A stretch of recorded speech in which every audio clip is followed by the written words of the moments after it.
All right, we are back here once and for all to find out the truth about how eating fruit regularly can affect someone with type 1 diabetes. And we are going to be the guinea pigs for all of you out there that don't want to eat your fruits and vegetables on a daily basis.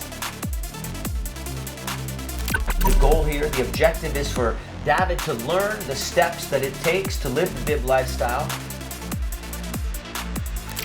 Did you guys know that leafy greens are high in fibers and nutrients such as magnesium and vitamin A, which can help lower blood sugars for diabetics and for everybody else out there? As gross as it may sound, but when you eat healthy, you poo cleaner. You poo cleaner. Welcome back, everyone, to another fantastic season of the BIB lifestyle. This season, guys, I am bringing something very special to you. We've got someone with type 1 diabetes, and we're going to see how the BIB lifestyle affects their body and their sugar insulin and the outcome of them after 8 weeks of living on the BIB lifestyle. So let's bring out our great guy here, David. Come on out here, David. How are you doing today, sir? Good, and you? Fantastic. Excited. I'm so happy to have you here. Yeah, I'm excited. Welcome. So this is day one, week number one for Operation David. As you saw in our introductory for this season, David is type 1 diabetic. Now, David, can you share a little bit? I know you already did that in the first introductory, but for those that maybe didn't see it, can you share a little bit about that to the fans and friends and family watching today?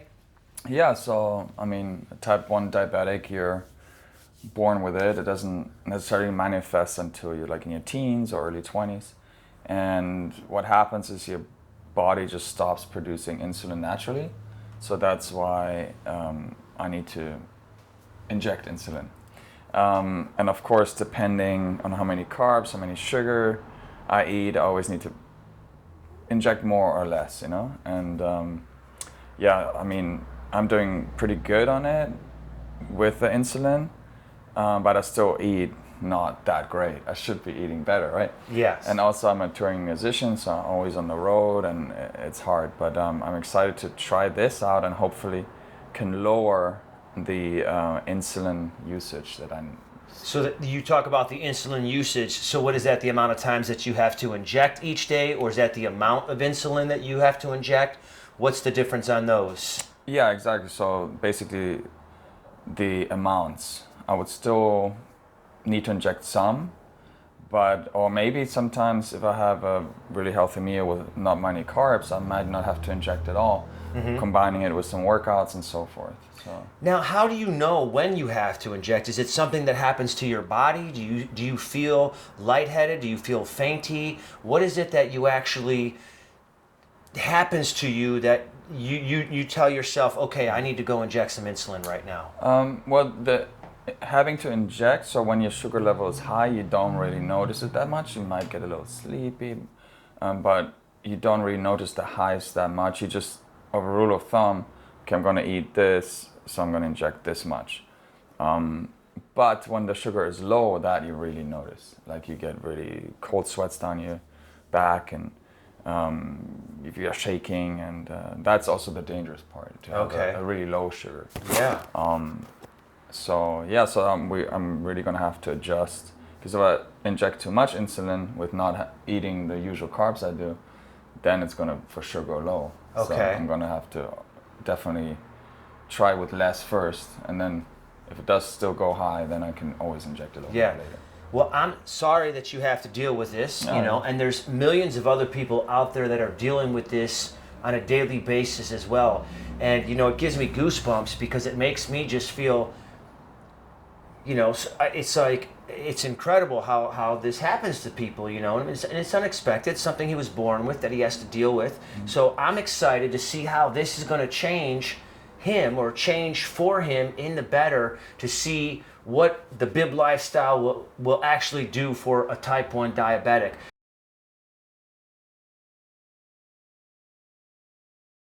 You know, because we've always been told about fruit, how it has too much sugar and it's going to get you fat, or it's going to raise your sugar levels. Now, do you know much about fruit? Do you eat much fruit? Yeah, I do like to, you know, bananas, apples, oranges, orange juice.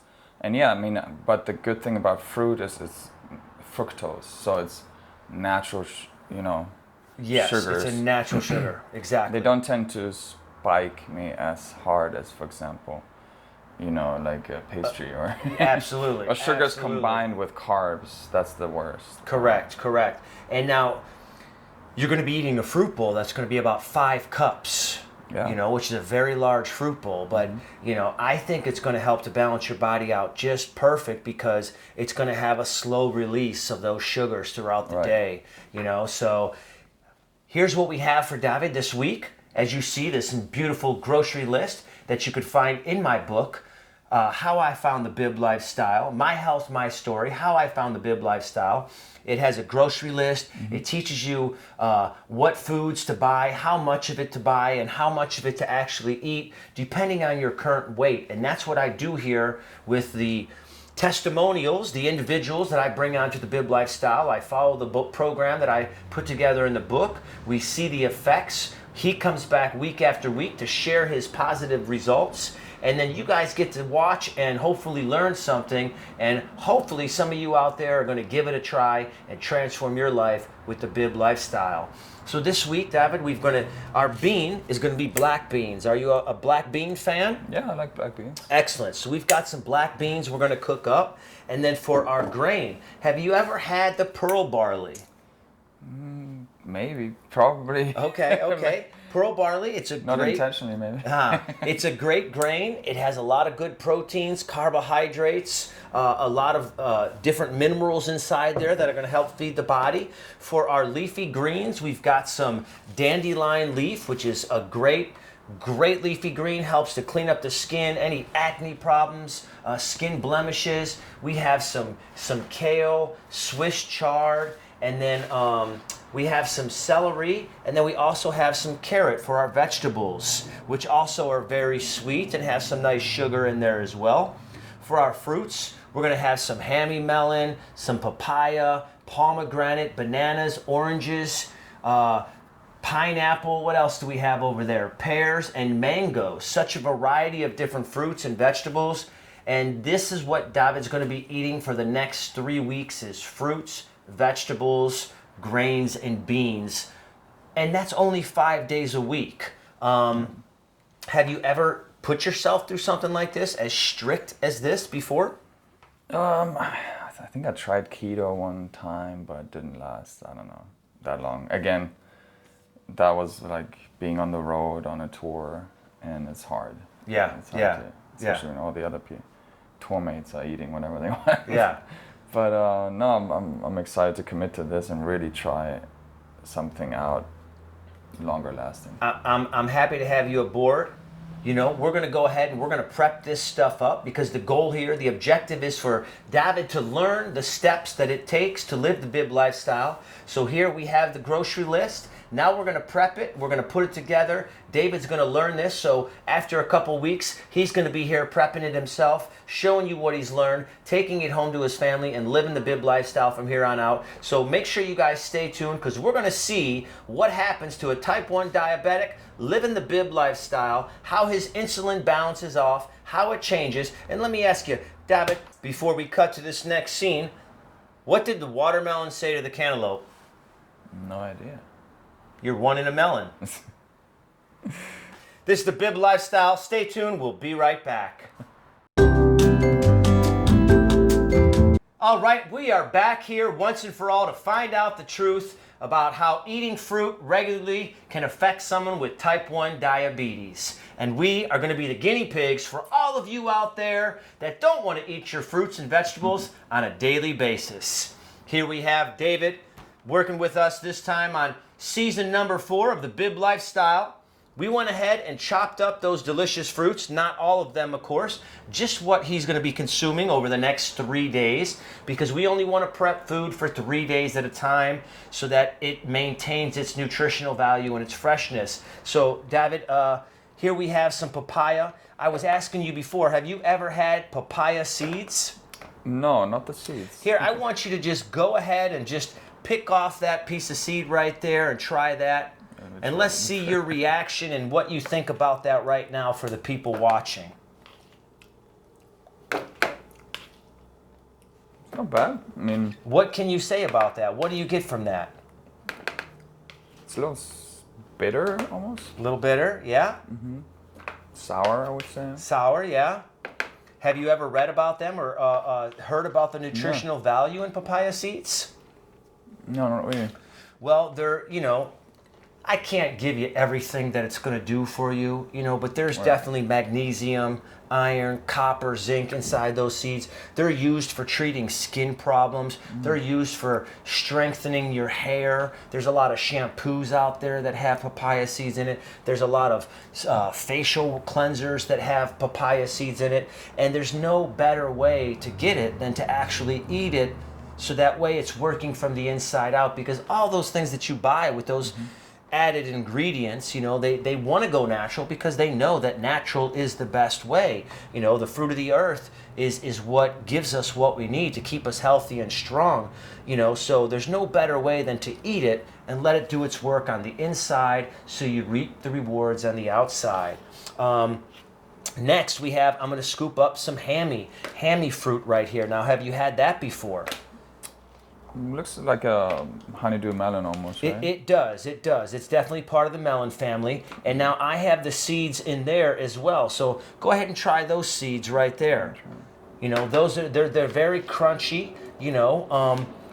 Are you aware of what these seeds are actually doing? These ones actually have some protein in them as well, these hammy seeds. But so let me explain to you, as they're going through the digestive tract, because when you're going to eat these fruit bowls, you're going to be chewing, but not everything is going to get broken up. So what happens is you're going to end up swallowing a lot of them, which is okay, because if you look at these seeds, they're pretty big seeds. They're sharp edges, they're pointy. So what happens is the ones that don't get broken down is they're going to travel through your intestines, and they're going to help to scrape that built up waste off your intestine walls, to help you release that, because that's what happens if we see this little bit of belly that he's got there, right? And a lot of people out there, all that is just clogged intestines that are expanding and pushing out the belly. So these are the foods right here that we need to eat on a daily basis to help. These fibers and these seeds are going to just help rip all that waste out. They're going to lubricate it with all their juices. They're going to lubricate your organs and your body, and then those fibers are going to help to rip out that waste, and you wait till the morning time, you're going to be thanking me later. Eating healthy saves you guys on so much, because, as gross as it may sound, but when you eat healthy, you poo cleaner. So you're going to use less toilet paper, which, hey, that can save you anywhere. You know what else it's going to do? It's going to give you better hygiene for your breath, for your armpits, for the smell on your body, so that you're not going to have to use as much deodorant. You're not going to have to use as much soap, because eating healthy keeps you clean from the inside out. Now, David here is close to 200 pounds. And these fruit bowls are looking pretty big right here. I've got at least, for his weight and the mathematical scale in my book, My Health, My Story, How I Found the Bib Lifestyle, which is available on my website right now and will be available in the hard copy really soon for all of you to enjoy. That's where you get the mathematical scale from.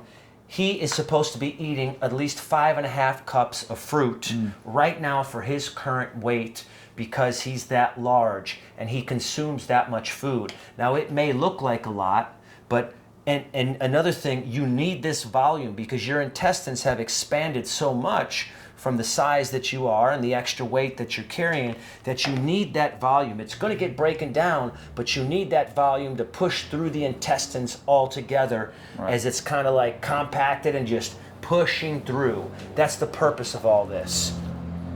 So here we have these fruit bowls. They're put together.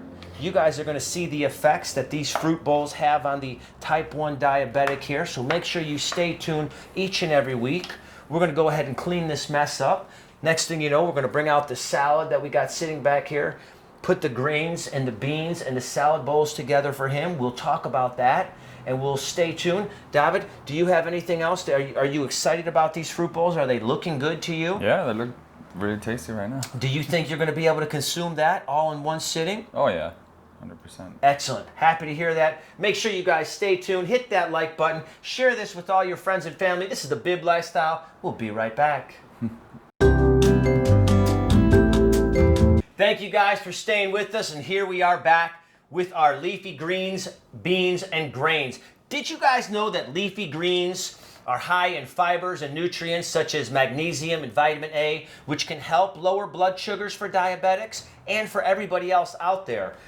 So, David, we have the fruit bowls put together. Yep. We're going to go ahead and put these salads together. We already talked about the fruit bowl. He needs at least a 5.5 cup bowl of fruit. Now, fruit is denser than salad. So the mathematical equation, which again you'll see in the book, is going to be a little different for our salads. For David's current weight, he needs at least 7.5 cups of leafy green mix. And right here we have these 2-liter bowls. Now there's 8 cups to 2 liters. So we're going to go ahead and just grab a big handful here, and we are just going to fill this up to the 2-liter mark and make sure that he's got at least 7.5 to 8 cups of the leafy green mix inside there. So that's looking pretty good right there. And then we're going to do the same thing with both of these. Now this may look like a lot of food, but the body breaks it down really easily and very quickly. So it's not like, I mean, if you look at this, you're like, oh man, that's a lot of food. But it's not like you're eating a large pizza, Right. you know, that is going to sit there and it's going to take 2 hours to digest. This stuff is going to get broken down within probably 45 minutes to an hour. You're not even going to feel it 20 minutes after you eat it. So right there, we put together the leafy greens. And next we have the grains and the beans. So I'm just going to let him take these home. So what you're going to do is, we cooked these today. They're still a little warm. I don't want to add them to the salads right now because then that might start to wilt them. Gotcha. But what you can do is you're going to eat 1 cup of bean with 1 cup of grain with each salad. Gotcha. There's at least 4 to 5 cups in here, so you've got enough for all 3. Just grab your measuring cup. You can scoop out the 1 cup. You could put it on the salad, or you can put it in another bowl and eat it separately. But you want to consume them all together. Try to consume the 7.5 cups, 8.5, 1 cup and 1 cup. So that's 9.5 cups. Gotcha. You want to try to consume that again, all at the same time to help push through them intestines. And this is what we're doing here. The beginning stages of following the Bib lifestyle is to start the process of cleaning out the intestines. And after a couple weeks, we'll start to add in more nutrients, other things of root juices, root powders, and seeds, which your body will be able to absorb those nutrients. Once we clean you out for a couple weeks first, we'll add those in and we'll get the effects. This is Operation David, type 1 diabetic. I can't wait for you guys to see the results and see what else you're going to be able to learn from this season's Bib lifestyle. You're seeing it here. We've got David here. Anything else you want to share with them out there? No, yeah, I'm really excited to start this journey and also be of help of other type 1 diabetics out there. If this works for me, then might work for you as well. So I'm excited. Excellent. All right, so we're going to go ahead and put the lids on these, cap them off, and send David on his way. But before we do that, David, do you know what you call corn that joins the army? Well, I think you're going to tell me. Colonel.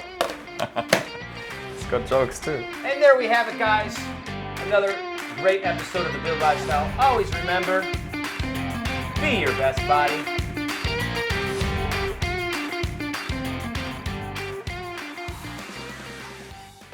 Do you know what the watermelon says to the melon? No.